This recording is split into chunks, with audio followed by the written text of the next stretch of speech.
Protocol এৰি জনতাৰ কাষত চৰকাৰী কনভয় নহয়, এতিয়া হাতত বাইচাইকেল, এজন ব্যতিক্ৰমী IAS বিষয়া। মাদ্ৰাজ মেডিকেল কলেজৰ পৰা UPSCলৈ সমাজ সেৱাৰ এক অনুপম যাত্ৰা। সমতাৰ তুংগত থাকিও ভৰি কিন্তু মাটিতেই। সতীশ কুমাৰ এছে ভাঙিলে VVIPৰ কালচাৰ। পৰমৰ্যাদা নহয়, কৰ্মহে আচল পৰিচয়। মধ্যপ্ৰদেশত জনতাৰ নায়ক এতিয়া এইগৰাকী বিষয়া। এয়া কোনো চিনেমাৰ দৃশ্য নহয়, এয়া বাস্তৱ।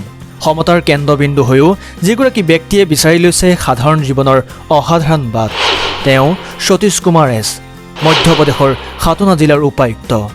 য'ত আন বিষয়াসকলে নিৰাপত্তাৰক্ষীৰ মাজত আবদ্ধ থাকে, তাৰ বিপৰীতে সতীশ কুমাৰে চাইকেল পেডেল মাৰি ওলাই আহে ৰাইজৰ মাজলৈ। তেওঁৰ বাবে সমতা মানেই বিলাসিতা নহয়, সমতা মানেই হ'ল জনসেৱা।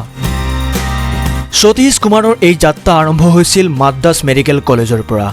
এজন সফল চিকিৎসক হোৱাৰ যোগ্যতা থাকিলেও তেওঁৰ লক্ষ্য আছিল আৰু অধিক ব্যাপক। দেশৰ প্ৰশাসনিক ব্যৱস্থাৰ জৰিয়তে সমাজৰ আমূল পৰিৱৰ্তন কৰাৰ সপোন লৈ তেওঁ অৱতীৰ্ণ হৈছিল UPSC পৰীক্ষাত। চিকিৎসকৰ পৰা এজন প্ৰশাসক হোৱা সতীশ কুমাৰৰ প্ৰতিটো খোজতে আছিল দেশৰ প্ৰতি থকা দায়িত্ববোধ। সাধনাত তেওঁ কাৰ্যকালত চৰকাৰী কনভয় ত্যাগ কৰি চাইকেল ব্যৱহাৰ কৰাটো কেৱল এটা প্ৰচাৰ নহয়, বৰঞ্চ ই এক বাৰ্তা যে প্ৰশাসন আৰু জনসাধাৰণৰ মাজত কোনো দেৱাল থাকিব নালাগে।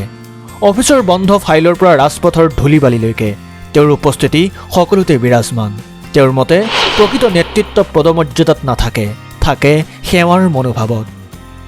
সঁচাকৈ সতীশ কুমাৰ এছ আজিৰ প্ৰজন্মৰ আমোলাসকলৰ বাবে এক ডাঙৰ অনুপ্ৰেৰণা। তেওঁ প্ৰমাণ কৰি দিলে যে এজন বিষয়াই যদি বিচাৰে, তেওঁ যিকোনো পৰিস্থিতিতে সাধাৰণ লোকৰ বন্ধু হৈ পৰিব পাৰে। আমাৰ এই বিশেষ প্ৰতিবেদনৰ জৰিয়তে আমি এইগৰাকী কৰ্মযোগী বিষয়াক জনাইছোঁ salute. News desk, times Guwahati.